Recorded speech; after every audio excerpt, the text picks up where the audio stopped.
some of these things you read about it, and it's like literally, it's someone had a meme on their phone that they didn't even send to anyone, Right. and and they're like in prison for that. Yeah. I mean, there was a case in Germany where a woman got a longer sentence than the guy that raped her because of something she said on a group chat. Wow. Was it an immigrant who raped her? Yes. Yeah. It was his culture. Yeah. He didn't know. He didn't know better. Yes. I think she said something. You know, not like was critical of his culture, and she got a longer sentence than the guy who raped her in Germany. The UK, So, Europe, and Germany, England thing seems so insane.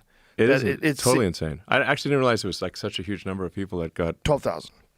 Yeah, far above Russia, far above China, right, far above anywhere on earth. UK is number one. Well, you know, things I actually, you know, I talked to friends of mine in England, and I was like, hey, aren't you worried about this? Like, you know, shouldn't you be protesting more? And I mean, the problem is that like the legacy mainstream media doesn't cover the stuff. They're like, oh, everything's fine, you know?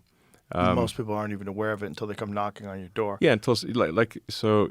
I mean, these like lovely sort of small towns in you know, in England, Scotland, Ireland.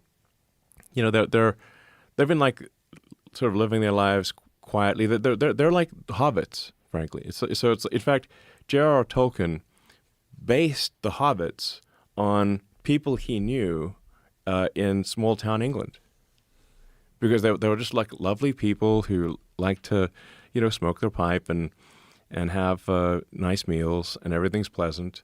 The hobbits in the Shire. The Shire, he was talking about, you know, places like Hertfordshire, like the Shire is around in the Greater London area, Oxfordshire type of thing,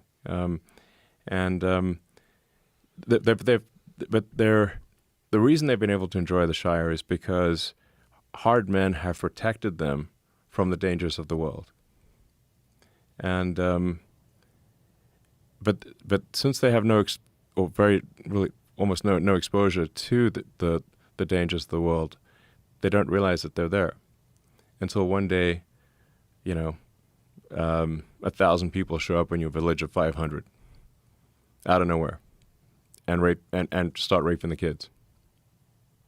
This has now happened God knows how many times in Britain. And the crazy literally thing raping. is, It's right, like there's some 10-year-old got raped in Ireland like last week. Yeah, there's literal rape They gangs. snatched some kid. Yeah. Yeah. And if you criticize it, you can get arrested.